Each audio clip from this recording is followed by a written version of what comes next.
मौलाना साहब जो YouTube channel ज़रूर subscribe करना। संचा शादी जी रात अगर घरवारी के खून ना अचे उन सूरत में छा उन घरवारी के बदकार चवण या ख़राब औरत चवण ऐं उन ते उनखे तलाक ॾियण या समूरी उमिरि उनखे ताना ॾियण कीअं आहे, इन जी वज़ाहत लाज़मी कयो। अच्छा, हिकिड़ी ॻाल्हि इहा ज़हन में रखी वञे त इहो असांजे मुआशरे जे अंदरि तमामु वॾो हिकु ग़लति जेको आहे ज़हन थो हले, जो शादी जी राति अगरि कंहिं बि औरत खे मुड़ुसु उन सां सोबत कई, उन सोबत जे दौरान उनखे जेकॾहिं खून न आयो, यादि रहणु खपे सभ खां पहिरियां इहो औरत खे खून कहिड़ी बेस ते ईंदो आहे। औरत जो जेको मख़सूसु उज़वो आहे उन में हिकु बिकारत वारो पर्दो हूंदो आहे। उहो पर्दो जेकॾहिं अगरि ज़ाइल थी वेंदो आहे त औरत खे पोइ खून न ईंदो आहे। त असांजे मुआशरे में काफ़ी अहिड़ियूं औरतूं बि आहिनि जेके शादी जी राति मुड़ुसु उन्हनि सां जीअं जो सोबत कंदो आहे त उनखे खून न ईंदो आहे, त पोइ काफ़ी उनजा मुड़ुसु इन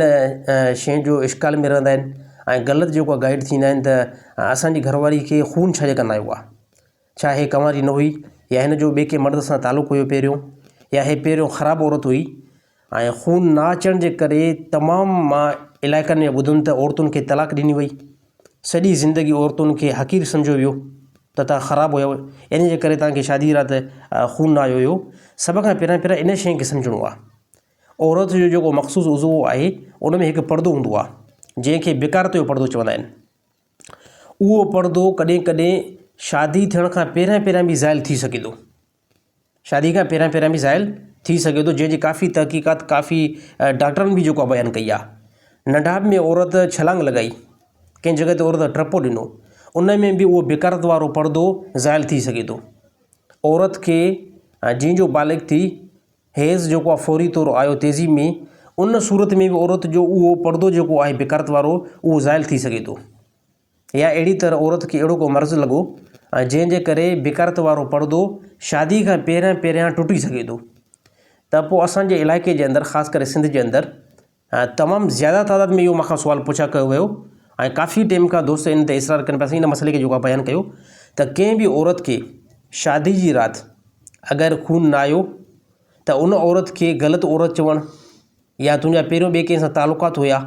या पहिरियों तूं दुरुस्त औरत न हुईं, इहो सभु चवणु इंतिहाई ग़लति अमल आहे ऐं इहा उनजे मथां तोहमत आहे। उन टाइम ताईं उनखे गुनाहगार नथा चई सघो जंहिंजे बारे में तव्हांखे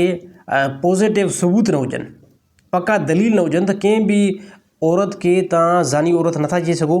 कंहिं बि औरत खे तव्हां ख़राबु औरत नथा चई सघो। बाक़ी रहियो मसइलो त औरत खे शादी जी राति जेकॾहिं अगरि खून न आयो या अहिड़ी तरह जिमा जे अंदरि सख़्ती मुड़ुस खे जेको आहे महसूसु न थी, त कंहिं क़िस्म जो कोई बि टेंशन वठण जी ज़रूरत न आहे। त उनखे ग़लति औरत चवणु, उनखे ख़राबु औरत चवणु, उनखे नाजाइज़ तालुक़ात वारी औरत चवणु, हे सभु गुनाह कबीर आहे। इन जे बारे में तमामु अहादीस अहिड़ी तरह तमामु साहबा जा कौल बि असांखे मिलनि था त कंहिं बि औरत जे बदकार थियण जे लाइ त इस्लाम सबूत बयानु कयो आहे। त सबूत जेको आहे तव्हां वटि कन्फर्म हुजे, अगरि तव्हां वटि सबूत न आहे त पोइ तव्हां उनजे मथां तोहमत लॻाई आहे। त तमामु जेको आहे मुस्लमान खे मां हिकु ज़हन नशीन बणणु चाहियां थो त शादी जी राति अगरि कंहिं बि औरत खे खून न आयो या अहिड़ी तरह जिमा जे अंदरि सख़्ती महसूसु न थी, त जेसि ताईं तव्हां वटि वाज़े दलील न आहे, तव्हां वटि कन्फर्म शाहिद न आहिनि, त तेसि ताईं तव्हां उन औरत खे ग़लति औरत नथा चई सघो। त हे असां वटि वॾो ज़ुल्म आहे जो अहिड़ो मरहलो किथे बि जेको आहे पेश अचे त समूरी ज़िंदगी औरत खे तानो थो ॾिनो वञे, समूरी ज़िंदगी औरत खे ज़लील थो कयो वञे, समूरी ज़िंदगी औरत खे बाज़ मौक़े ते मां ॿुधुमि त अहिड़ा ज़ालिम असांजा माण्हू जंहिं पहिरीं राति औरत खे क़तल करे छॾियो, इन बेस ते पहिरीं राति तलाक ॾेई छॾी, इन बेस ते, त हे मां सम्झां थो वॾो ज़ुल्म आहे, इंतिहाई ज़ुल्म आहे। इन ज़ुल्म खां रसूलुल्लाह सल्लल्लाहु अलैहि वसल्लम रोकियो आहे, इन ज़ुल्म खां क़ुरान हकीम असांखे रोकियो आहे। त कंहिं क़िस्म जो कोई बि इन ॻाल्हि ते टेंशन वठणु न खपे तमामु मुस्लमान खे, जेकॾहिं शादी जी राति कंहिं बि औरत खे खून न आयो आहे। त मां इहे रीज़न सभु बयानु कयुमि त औरत जो बिकारत वारो पर्दो नंढाप में छलांग लॻाइण सां, टपो ॾियण सां, या इब्तिदा में हेज़ अचण सां, या बीमारी जे करे इहो पर्दो ज़ाइल थी सघे थो। ऐं जीअं जो इहो पर्दो ज़ाइल थींदो आहे त औरत खां पोइ खून निकिरंदो आहे। त कंहिं क़िस्म जो कोई बि जेको आहे मुस्लमाननि खे टेंशन या अहिड़ी तरह दुनिया जे इंसान खे इन मामले ते टेंशन या ग़लति गाइड थियणु न खपे। बल्कि जॾहिं वाज़े तौर ते हिकिड़ो दलील मिलियो आहे, वाज़े तौर ते हिकिड़ा शाहिद बीठा आहिनि त इहा औरत दुरुस्त औरत न हुई, उनजे बारे में कन्फर्म उहे बि शाहिद कहिड़ा, उहे पका ऐं अहिड़ी तरह सचा शाहिद आहिनि, पोइ उनजे बारे में शरीयत बयानु कयो आहे त ठीकु आहे, हाणे इहा औरत खे तव्हां छॾे सघो था, हाणे इहा औरत तव्हां सां निकाह में जेकॾहिं रखणु नथा चाहियो त इनखे जेको तलाक ॾेई सघो था। बाक़ी इन बेस ते